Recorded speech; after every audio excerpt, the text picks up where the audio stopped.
bienvenue, ravi de vous retrouver dans votre émission L'Instant Matin. Et aujourd'hui, nous allons voyager un petit peu à travers l'Algérie et surtout à travers le Grand Sud. Nous allons un petit peu remonter sur les traces de nos ancêtres, des premiers hommes qui ont peuplé notre beau pays. Et tout ce voyage, ça va être avec notre invité d'aujourd'hui qui est Farid Irelhriz. Il est chercheur au CNRPH.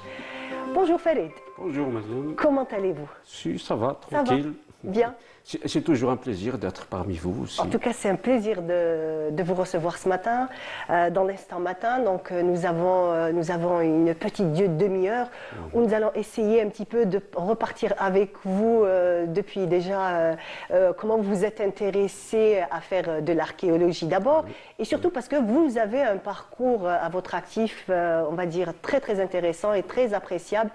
Et racontez-nous, on va directement rentrer, racontez-nous comment vous avez décidé de devenir archéologue. D'accord. Alors, quand j'ai eu mon bac, je ne savais pas que la discipline archéologie existait. Hein. Oui. Donc, j'étais parti pour d'autres disciplines, exemple Sciences Po, etc. Okay. Et par hasard, j'étais à la fac centrale, là où on pouvait faire les inscriptions. Hop, je vois un bureau comme ça, c'est quoi ce... Oh, archéologie, ça existe. Ah, sans réfléchir, donc je me suis inscrit. Animé bien évidemment. Vous savez, quand à l'époque il y avait les bandes dessinées, il y avait aussi des revues scientifiques de vulgarisation, donc qui traitaient de ce domaine de l'archéologie, de la préhistoire, etc. Et c'est toujours un domaine qui vous a fait rêver à l'époque? Ah si. Enfin, à l'époque, ça m'intéressait. Oui. C'est vrai que ça faisait rêver aussi, surtout la bande dessinée. Oui. Hein, c'est bien illustré, c'est bien exprimé et tout ça. Donc voilà, je me retrouve étudiant en archéologie. Et puis je commençais à découvrir à travers les enseignements. Hein, vous savez, dans ce domaine, on fait tout, toutes les matières. Préhistoire, géologie, paléontologie, un peu d'architecture pour l'Antiquité et la période médiévale, l'écriture aussi, on a appris le latin. À l'époque, on nous a enseigné même le turc, enfin le turc ancien, comme il y a des textes ici chez nous, etc. Donc voilà. Et puis, dans le choix de la spécialité, j'ai choisi la préhistoire. La préhistoire, c'est la période la plus ancienne de l'histoire de l'humanité. C'est la plus longue aussi d'ailleurs. La préhistoire, c'est depuis environ 3 millions d'années jusqu'au début de l'écriture, il y a environ 2500 ans. Donc c'est toute cette période très longue. Depuis l'apparition du genre humain, la fabrication du premier outil, le premier geste, le premier intermédiaire entre l'homme et son environnement. Donc il a utilisé pour chasser, il a utilisé pour découper, découper le gibier, etc. Et donc la préhistoire, je disais que c'est long, c'est depuis... Alors elle se divise en deux périodes aussi. La plus longue, c'est quand l'homme était chasseur-cueilleur. Chasseur-cueilleur, oui, absolument. Depuis 2,4 millions d'années jusqu'à environ 10 000 ans. Justement, on a de très belles peintures rupestres qui représentent cette période de l'histoire, qui nous apportent beaucoup, n'est-ce pas? Ah oui, absolument. Toutes ces peintures et toutes ces gravures, par exemple, dont les plus anciennes remonteraient à environ 13 000 ans, là, c'est l'homme a commencé à s'exprimer, à réaliser des formes, à représenter son environnement. Et là, à cette période, l'homme est passé à un autre mode de vie. C'est un mode plutôt de production, un mode économique de production, où il y a la sédentarité aussi. Et c'est grâce à l'élevage des animaux et la pratique de l'agriculture. Parce qu'auparavant, il était chasseur-cueilleur, c'était un prédateur, et puis il est devenu producteur. Et Et à partir de cette période, justement, il a innové aussi. Et nous détenons parmi les sites les plus anciens au monde de cette période, de ce passage. D'accord. Qui se trouve dans le Grand Sud? Ah oui, dans quelle région? Essentiellement dans la région de La Haga. Là, je pourrais citer le site d'Amekni, de Meniet, par exemple. C'est des sites qu'on appelle néolithiques. Et c'est la période où l'homme a inventé la poterie. La poterie, donc ce sont des récipients en terre cuite pour emmagasiner justement tout ce qui est nourriture, tout ce qui est eau également. Et puis à cette période, le désert n'était pas comme aujourd'hui, n'était pas aussi aride. C'était plutôt un environnement, un milieu de savane arborée. C'est comme la savane en Afrique centrale, où il y a plein d'éléphants, de girafes, etc. D'ailleurs, ces animaux sont représentés sur les parois rupestres. C'est des milliers de représentations, éléphants, girafes. Il y a même l'hippopotame, ça veut dire qu'il y avait de grands lacs, voilà, et énormément d'eau. Donc l'homme a représenté aussi des scènes de chasse, des scènes de sa vie quotidienne où on peut facilement lire ou interpréter la relation qu'il y avait entre l'homme et son environnement, entre l'homme, la femme et l'enfant aussi, etc. Tout ça a été représenté. Ces peintures rupestres ont participé un petit peu à l'écriture de l'histoire de l'humanité en général, pas rien que l'histoire de notre pays. Ah oui, absolument. Parce que quand il n'y a pas de peinture rupestre, quand il n'y a pas de représentation, on étudie par exemple un sol d'habitat, là où l'homme a habité. En grattant le sol, on découvre des outils qu'il a utilisés, qu'il a fabriqués, utilisés, puis abandonnés. On trouve aussi des aménagements de son habitat, des restes de sa nourriture sous forme d'os, etc. Mais avec la rupestre, avec ces parois rupestres, c'est comme une encyclopédie. C'est comme un livre qui est là, ça serait comme des archives pour nous aujourd'hui. Absolument, et c'est très riche. C'est des documents iconographiques. On dit iconographique. Et puis il y a aussi cette belle et cette maîtrise des proportions dans la représentation animalière ou humaine, etc. Et puis notre pays est très riche. La rupestre, on le trouve essentiellement dans les massifs, là où il y a de la roche, donc dans la Hagar et le Tassili, mais également tout le long de l'Atlas saharien aussi. Il n'y a pas une paroi, il n'y a pas une dalle où l'homme, notre ancêtre, n'a pas gravé ou ne s'est pas exprimé pour nous laisser justement cette archive d'importance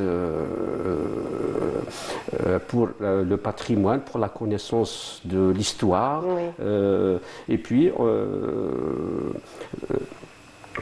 de la notion de la vie aussi. Il y a des représentations qui expriment comment il percevait la vie. Il n'y a pas que la rupestre. D'ailleurs, quand l'homme, vous savez, l'homme a commencé à enterrer ses morts il y a environ, on peut aller jusqu'à 100 000 ans à peu près, mais justement, sans aucun aménagement au sol au début, et ce n'est que vers 6 000 ans, plutôt 8 000 ans, qu'il a commencé à aménager au sol des sortes de tombes avec des amas de pierre.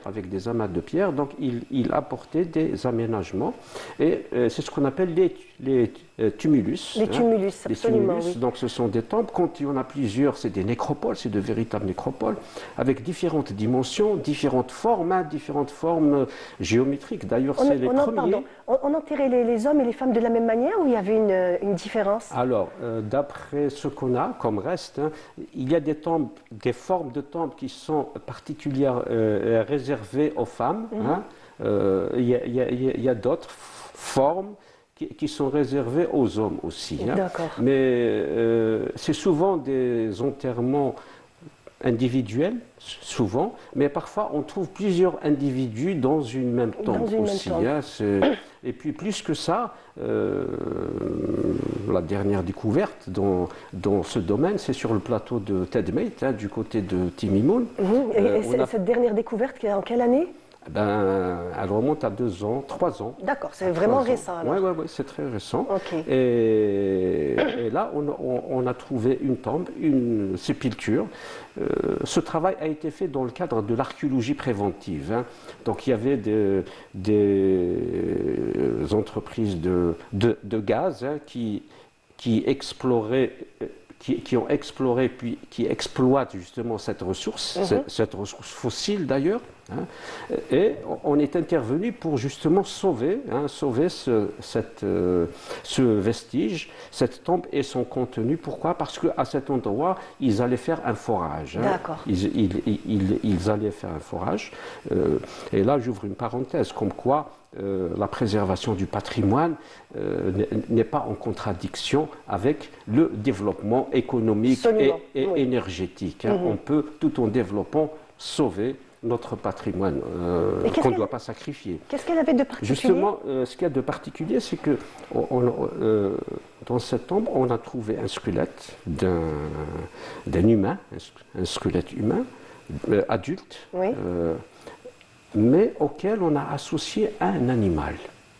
D'accord. Un animal. Bon, les analyses et les études sont en cours, et cet animal pourrait être un mouflon ou un mouton. D'accord. Hein, est-ce que c'est un animal domestique ou sauvage? On ne l'a pas encore déterminé. Hein, les études sont. D'ailleurs, on doit y aller très prochainement pour continuer. Donc, cette association homme-animal dans une même tombe. C'est une première? C'est une première, parce que un peu partout ailleurs, on trouve soit des animaux seuls, ou alors on trouve avec l'être humain, avec l'homme, ou la femme bien sûr, on trouve des morceaux d'animaux, comme offrande par exemple, etc. Bien. Mais plus que ça, ils étaient dans une position très intime, très liée. Hein, ah oui, très. C'est très spécial. Voilà, donc il y a donc, je disais qu'il y a ces tombes, ces monuments funéraires, et c'est les prémices de l'architecture funéraire. Ça, c'est bien avant les pyramides. Hein, avant les pyramides, donc il y avait des petites tombes, des aménagements au sol avec différentes formes, etc. Très bien. En tout cas, le débat est très intéressant avec vous. On revient juste après le jingle et on continue.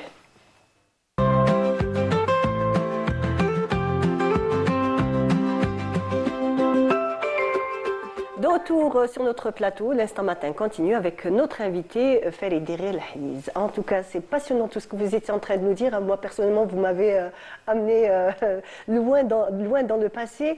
Donc, cette tombe funéraire avec un animal, vous avez dit que c'était en cours de recherche. Là, vous êtes en train d'essayer de comprendre.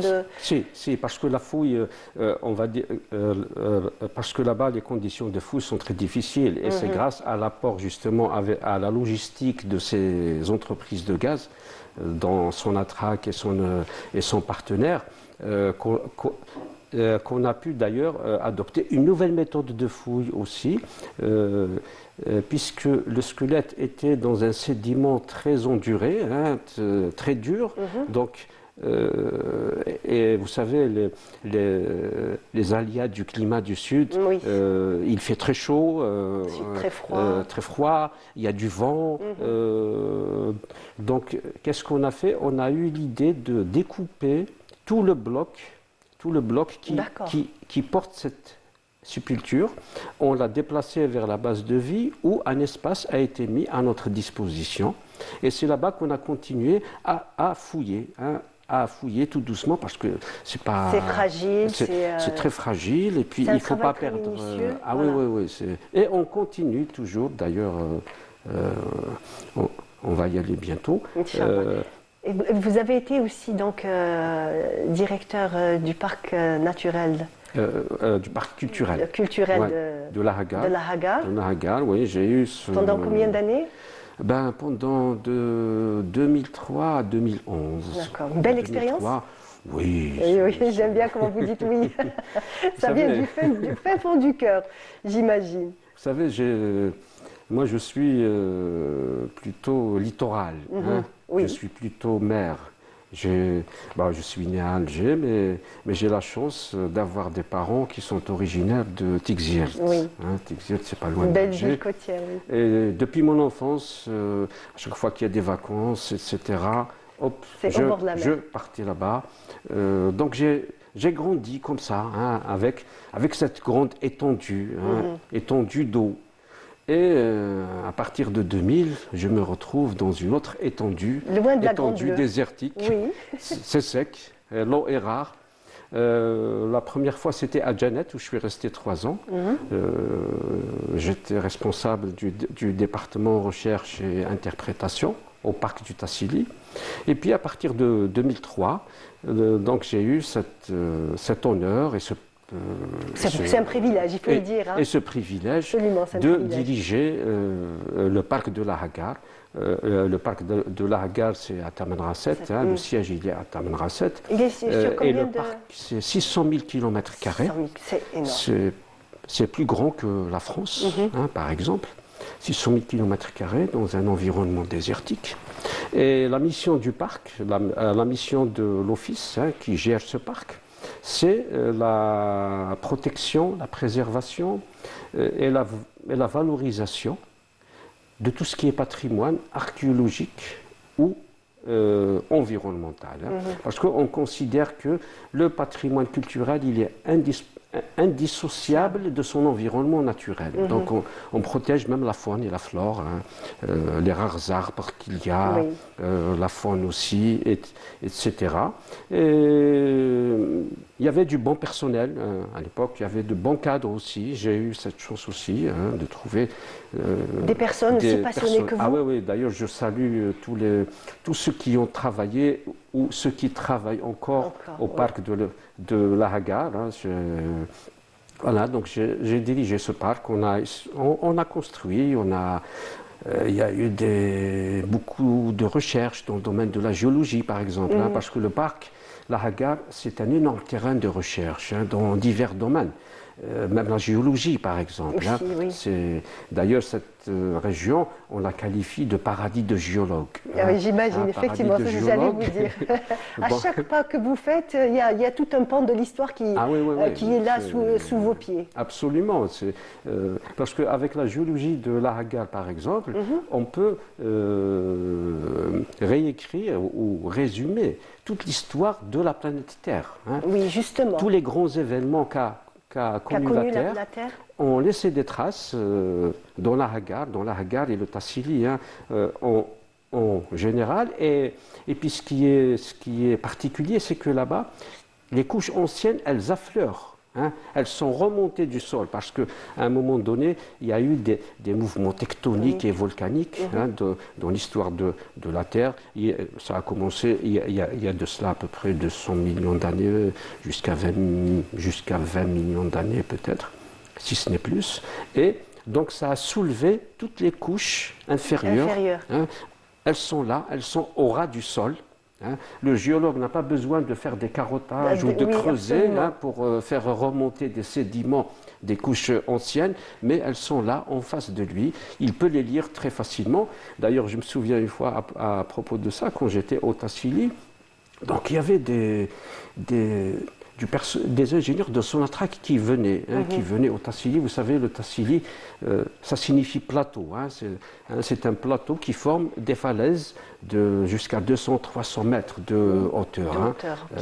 Donc c'est sédimentaire, c'est des dépôts d'anciennes mers qui se sont soulevés. Et quand ils ont des problèmes à Hassim Saoud ou Hassirmel, ils viennent au Tassili, à Djanet pour essayer de trouver des solutions.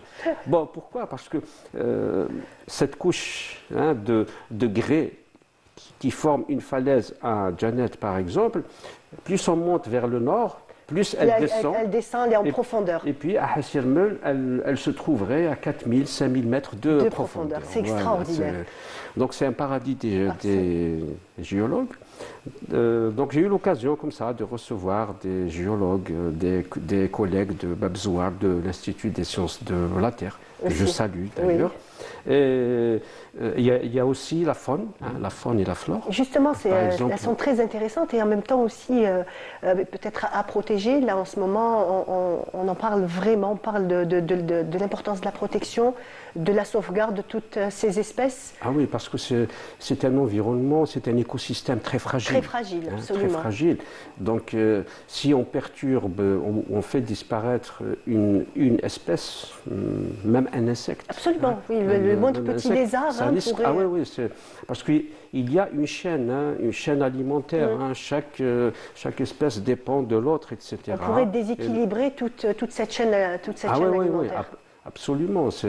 Et là, par exemple, dans la Hagar, la chose la plus spectaculaire dans le milieu de la faune, c'est le guépard. Ah, le guépard, oui. Donc, à un moment donné, on croyait qu'il avait disparu, mais en 2004 ou 2005, donc on nous a signalé sa présence. Vous savez, parce que le parc, comment est-ce qu'on protège? On protège à travers tout un maillage, un réseau de postes, qu'on appelle postes de gardiennage, de surveillance et de secours aussi. Parce qu'ils peuvent apporter assistance à des visiteurs, ou à d'autres personnes. Et c'est devenu prisé, c'est devenu un endroit qui est absolument très prisé. Ah oui, dans le domaine du tourisme. Oui, dans le domaine du tourisme. Il y a vraiment un engouement qui... Ah si, moi je conseille à tous, oui. d'y aller. Il y a le dépaysement, et puis il y a aussi toutes ces grandes étendues. Le silence du désert aussi. Il y a ce silence, exactement. Là, on comprend ce que signifie le son du silence. Le son du silence, c'est vrai. Là, on peut l'entendre, entre guillemets. On entend le silence, oui. oui. Donc, pour la faune, donc, il y a le guépard. Donc, ça nous a été signalé par notre agent à 400 km, parce que c'est des postes qui sont éloignés les uns des autres, parfois de 400 à 500 km. Donc il nous a été signalé tout de suite. C'était un week-end d'ailleurs, un jour de repos. Il fallait monter une équipe et l'envoyer sur place. Donc ils l'ont trouvé attaché. Enfin, ce sont des éleveurs, ce sont les éleveurs nomades qui l'ont capturé. Heureusement qu'ils ne l'ont pas tué. Il n'a pas été abattu. Ils ne l'ont pas fait parce que finalement, ils sont conscients. Oui, c'est magnifique. Ils sont conscients de l'importance du patrimoine, qu'il soit culturel ou naturel. Parce que aussi dans chaque famille, il y a un agent. C'est lui qui sensibilise également sa famille, les autres citoyens, etc.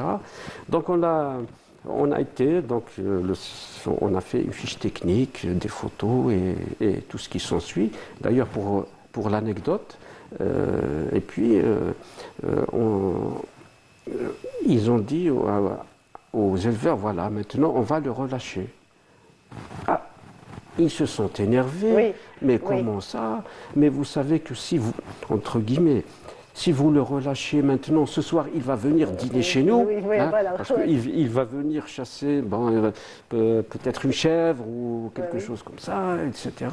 Donc il fallait les convaincre que non, que c'était c'est important. Donc qu'est-ce qu'on a fait? On l'a déplacé d'une cinquantaine, si ce n'est plus, de kilomètres, et on l'a relâché là-bas, voilà, le guépard, pour l'histoire du guépard. En tout cas, merci beaucoup, M. Faïder El Hnez. On arrive jusqu'à la fin de notre émission. Déjà. J'adore. Déjà, oui. En tout cas, c'était passionnant.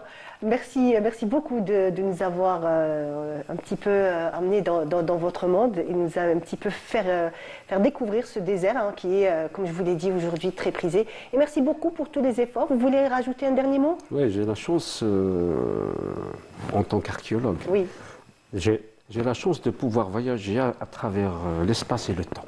Exactement, c'est vrai, l'espace et le temps. En tout cas, merci beaucoup, bonne continuation. Merci. Et j'espère à d'autres découvertes intéressantes qu'on pourra partager à nos téléspectateurs, Inch'Allah. Merci beaucoup. On arrive à la fin de notre émission. Voilà, on vous a fait voyager à travers l'histoire de l'Algérie. En tout cas, ça a été un plaisir pour moi. J'espère que le plaisir a été aussi partagé par vous. Je vous dis, restez toujours sur des programmes de Canal Algérie. Ça continue, bien entendu. Quant à moi, je vous dis à la bientôt, Inch'Allah. Au revoir.